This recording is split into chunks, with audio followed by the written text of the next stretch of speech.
on va démarrer, messieurs, avec l'Afrique du Sud. Hein. Entre le quart et la demi-finale, 0 changement. Jacques Nienaber et Erasmus ont reconduit le même 15 de départ et les mêmes remplaçants. Alors, on vous a fait une compo probable hein, pour cette finale. On va la regarder. Selon vous, j'ai envie de vous poser la question. On démarre avec toi, Emmanuel. Est-ce que les Springboks vont faire des changements ou est-ce qu'ils vont rester sur le même principe?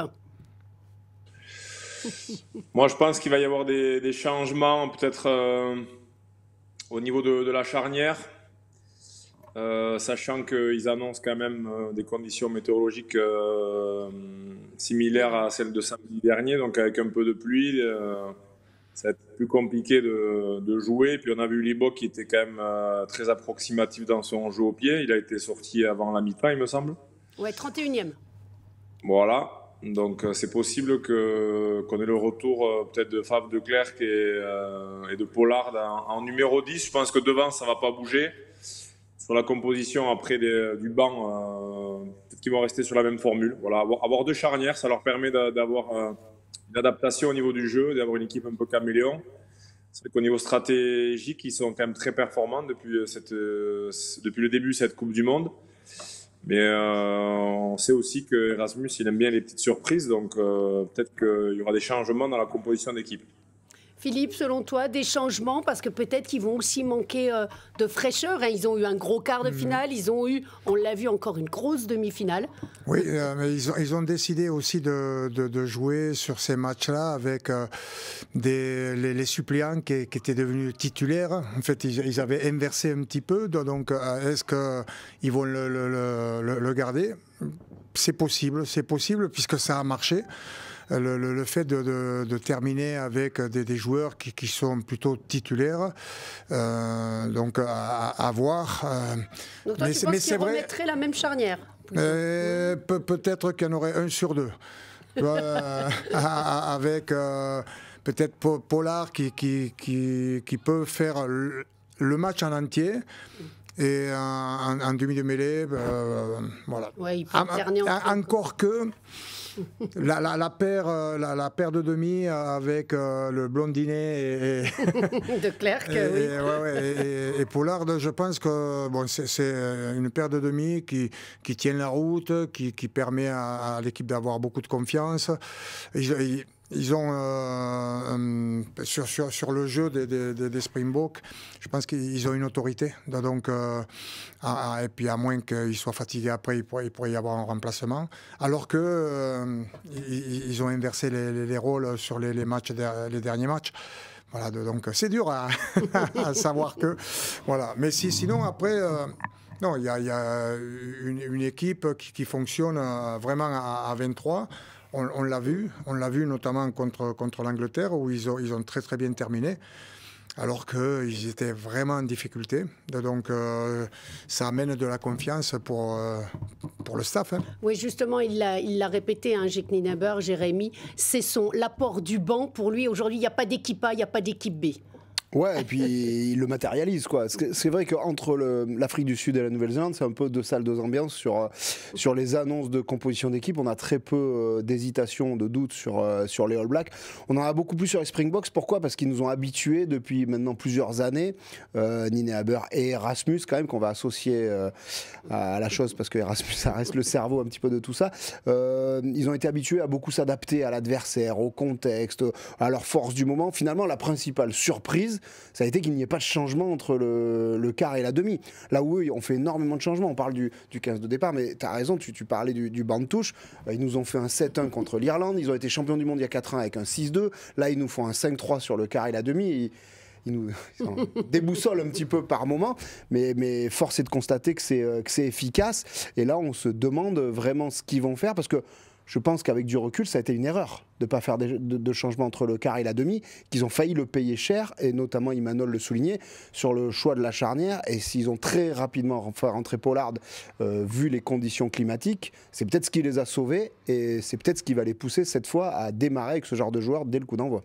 Emmanuel, tu avais été impressionné, hein, tu l'as dit, par les remplaçants, les finisseurs, comme on les appelle, hein, mais le pilier sud-africain, là, Oxenche, qui t'a impressionné, Snyman. Tu disais que vraiment, aujourd'hui, le Bomb Squad, hein, comme ils s'appellent, hein, les démineurs, ils se sont eux-mêmes donné ce surnom. C'est eux qui font pencher aujourd'hui, c'est eux qui finissent le boulot et qui font pencher la balance.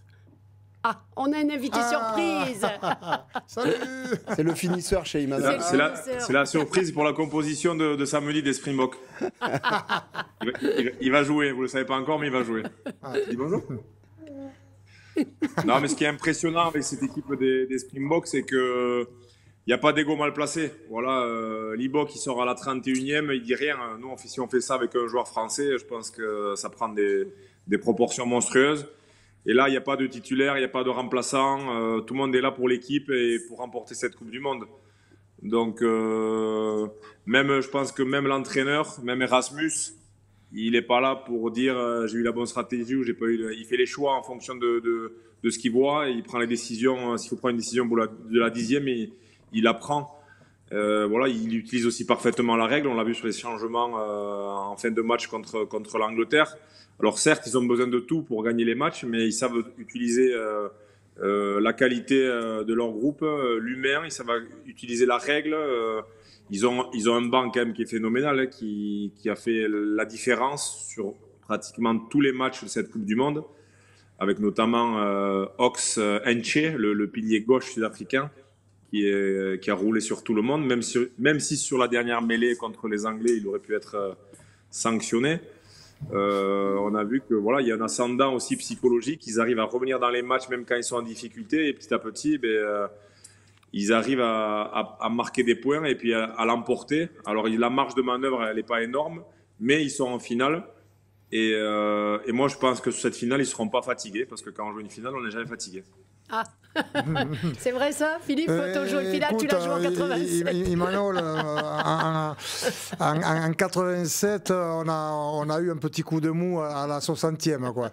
C'est vrai qu'il y avait eu une demi-finale. Vous aviez trop fêté la demi-finale, Philippe. Ouais, mais la demi-finale avait été plus dure, en fait dure pour nous contre l'Australie, alors que la Nouvelle-Zélande avait réussi un parcours un peu sans accroche et ils avaient maîtrisé complètement le rugby. Ils avaient gagné contre les Anglais en demi-finale sans avoir de problème. Et on a senti, moi, toujours perso, mais je n'ai pas été à la hauteur. Je m'en suis rendu compte que il me manquait un peu de peps justement sur cette deuxième mi-temps. Ouais, mais aujourd'hui, peut-être qu'on peut se dire que les préparations ne sont pas les mêmes. Et les Sudaf, on les sent quand même très bien et très en place. Et justement, avec ce coaching qui est de plus en plus tôt, hein, on l'a vu, il coach de plus en plus tôt, Jérémy. Mais ce qui est fort, c'est que c'est prévu. Enfin, je veux dire, chacun connaît son rôle dans cette équipe sud-africaine. Et je vais aller plus loin. Moi, ce qui m'impressionne sur les derniers matchs des Sud-Africains, c'est que les 23 mecs ont un vrai rôle à jouer dans le scénario. Et on l'a vu notamment contre la France, hein, que chacun des joueurs, un Fourie qui rentre d'abord en troisième ligne pour laisser Mbonambi plus longtemps au talonnage, qui ensuite passe talon. Enfin, franchement, ils ont tous un rôle à jouer. Le Bomb Squad, c'est pas juste de la sémantique, quoi. Là où c'est fort, c'est que quelque part, nous, peut-être que les finisseurs, on n'a pas été au bout de la logique, et en tout cas sur les remplaçants, ils nous ont mis une petite leçon, quoi, les Sud-Africains. Et effectivement, ça donne quand même du grain à moudre et ça donne à réfléchir à Erasmus et Nienaber cette semaine. Allez, on va passer aux All Blacks. Hein. Et concernant les All Blacks, alors eux, ils ont fait en seconde ligne les changements. Surtout, c'est Retallick qui a joué le quart. C'est Whitlock qui a démarré pour la demi. Téléa, privé de quart de finale pour une petite sortie nocturne, a repris sa place en demi-finale. Donc, à mon avis, il devrait la conserver, je pense, pour la finale. C'est vrai que la seule interrogation, on va voir la compo probable. Nous, on l'a mise en seconde ligne avec justement Whitlock ou Retallick. Emmanuel, ton sentiment? Moi, j'ai trouvé Retallick assez impressionnant. Je trouve qu'il a vraiment eu un impact sur le quart de finale, plus que Whitlock sur la demi-finale.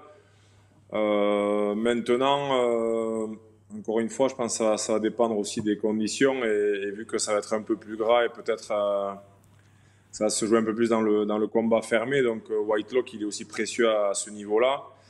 Et ça risque aussi d'être son dernier match international, donc peut-être qu'il va être aligné d'entrée.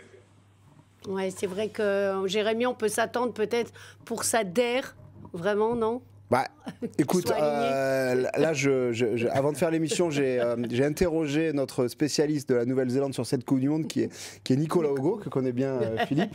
Et Nico, bon, les sources qu'il avait, enfin, en tout cas, les dernières sources tendent à dire que ça serait plutôt Retallick qui devrait démarrer. Alors on va voir si ça se confirme ou pas. Moi je rejoins assez Imanol quand même dans l'analyse, qu'on ne prenait pas beaucoup de risques à faire démarrer Whitelock contre l'Argentine, où l'intensité, on le savait, allait être moins forte. Et Whitelock, malgré son âge avancé, reste un immense joueur. Je pense quand même que, vu le combat qu'il va y avoir contre les Box, aujourd'hui Retallick, à mon sens, offre plus de garanties pour tenir 50-60 minutes. Et Whitelock, sur les 20 dernières minutes, rappelez-vous quand même l'entrée qu'il fait contre l'Irlande, où il fait une énorme entrée, à mon sens, il peut être précieux dans ce rôle-là. Ça me semblerait plus logique. Oui, puis on l'a dit, Philippe, aussi, les All Blacks, ils ont eu une demi-finale quand même beaucoup plus facile, 44-6 face à l'Argentine. Ça leur a permis de faire tourner. Ils risquent d'arriver quand même... plutôt avec pleine fraîcheur, en tout cas, par rapport peut-être aux Sud-Africains. Oui, je pense qu'ils auront, puis ça paraît un peu plus logique qu'ils aient davantage de fraîcheur, vu les rencontres qui ont été jouées par les Sud-Africains sur les quarts et les demi, alors que les All Blacks, eux, ont plutôt maîtrisé leurs différentes rencontres, en faisant jouer aussi tout le monde. Maintenant, il y a vraiment les 23 joueurs qui rentrent. C'est vrai que l'Afrique du Sud joue bien avec ça, c'est une de leurs forces, hein. Ils sont très bons là-dessus. Bon, on l'a vu contre les Français, où à la fin de deux matchs, elle a été, ça a changé la dimension de cette rencontre, alors qu'on a démarré comme des dingues, quoi. Mais de bons dingues qui maîtrisaient un petit peu tout, et voilà. Donc ils ont cette capacité, voilà, à faire jouer tout le monde, mais sur les All Blacks, ils ont aussi beaucoup de joueurs effectivement qui sont capables de rentrer à n'importe quel moment. Il y a un côté stratégique effectivement qui se joue aussi. Et ça, je pense que Imanol, il a bien, il l'a bien dit, quoi. Sur ce côté où Retallick, c'est les montagnes. Il fait peur. Ouais, il fait peur, mais bon, il fait peur tout en étant un joueur correct, viril mais correct, comme dirait Walter, que voilà. Et donc. Ils ont une équipe qui peut contrarier les Springboks sur le côté physique, tout en gardant leur savoir-faire de joueurs, la fluidité qu'ils ont. Moi, ils m'ont impressionné là-dessus. Alors, autant sur le premier match, on était au-dessus d'eux. Oui, mais il leur manquait des joueurs, c'est ce qu'on a dit. Il leur manquait Jordi Barrett, il leur manquait Sam Cane, il leur manquait Frizel. Effectivement, mais on a fait un match sérieux, eux aussi, tout, mais donc on a été à la hauteur. Donc ça pouvait donner, évidemment, cette espérance qu'on a eu jusqu'à ce quart de finale. Les All Blacks, ils ont montré derrière qu'ils sont montés en puissance sur chaque rencontre. Enfin, ils sont redevenus les All Blacks. Surtout, ils n'ont pas joué une finale de Coupe du Monde en match d'ouverture. Ils savent que la finale de la Coupe du Monde, c'est le dernier. Elle est samedi. Et leur gestion de la Coupe du Monde est exemplaire. Vraiment exemplaire. Imanol, les All Blacks sont redevenus les All Blacks. Ils vont jouer quand même leur 5e finale de mondial, hein. C'est la meilleure attaque du tournoi. Les All Blacks ont retrouvé leur âme, hein. Ils sont montés en puissance. J'ai eu la chance d'échanger avec Andrew Mertens, qui les suit de près. Ils m'ont dit qu'ils avaient changé leur fusil d'épaule suite justement au match d'ouverture contre les Français. Ils étaient montés en intensité même au niveau de la préparation. Et ils se préparaient vraiment à jouer ce quart de finale. Moi, ils m'ont impressionné quand même. Contre l'Irlande, ils ont réalisé un match dantesque. C'est certainement le plus beau match de cette Coupe du Monde, avec une qualité de jeu, de discipline, une fluidité dans les passes assez impressionnante. Et voilà, ils ont vraiment monté le curseur pour se mettre à leur niveau. Et puis voilà, on a retrouvé un Sam Cane monstrueux alors qu'il était critiqué de partout. Des joueurs à leur meilleur niveau. Ils ont l'air aujourd'hui intouchables alors qu'on les passait morts en début de cette compétition. Mais finalement, depuis ce quart de finale, moi, je mettrais bien une pièce sur eux. Maintenant, il reste un gros morceau quand même à jouer parce que les Sud-Africains, c'est épais à tous les niveaux, mais la Nouvelle-Zélande sont assez impressionnants. Et puis voilà, c'est aussi le jeu qu'on aime. Donc j'espère qu'on aura une belle finale. Ouais, Philippe, tu mettrais aussi une pièce sur les Blacks? Oui, parce que... Ça fait 2 pièces, hein, attention. Oui, non, mais... il y en aura 3. Hein. Oui, parce que c'est une équipe qui joue bien au rugby, il y a beaucoup de joueurs qui sont investis vraiment pour l'équipe. On sent... qu'il n'y a pas réellement un joueur qui est au-dessus de l'autre, mais il n'y a que des très bons joueurs qui sont impliqués pour leur équipe. Ils jouent juste, quoi, en fait. C'est ça. Sur ces phases finales, ils ont eu cette capacité à se mettre complètement en confiance. Et quand tu regardes un match où il y a les All Blacks qui ont joué ces phases finales, eh bien, on le ressent, quoi, vraiment. Et une fratrie, quand même, la fratrie Barrett, c'est une histoire incroyable. Ils ont plus de 50 sélections, les 3. Ils vont jouer une finale de Coupe du Monde. Ils ont l'opportunité d'être peut-être champions du monde. Ça aussi, j'imagine qu'en termes d'histoire, c'est juste incroyable. Non, mais jamais. C'est totalement dingue. Voilà. Non, mais je veux dire, il faut voir le niveau de ces joueurs-là. On ne parle pas de mecs qui ont un rôle mineur. Les 3 sont ultra dominants. C'est incroyable. Je ne sais pas dans quoi ils sont tombés dans cette famille. Non, mais je sais nous, pas, par exemple, on a Aldridge, Gelon et Dupont qui ont joué ensemble quand ils avaient 14, 15 ou 16 ans. C'est 3 Barrettes. En fait, c'est les 3 Barrettes du Gers du Sud. Là, déjà, c'est incroyable l'histoire des anciens Occitans. Mais alors là, c'est 3 frères, quoi. Je sais pas si on s'imagine. C'est fou, quoi.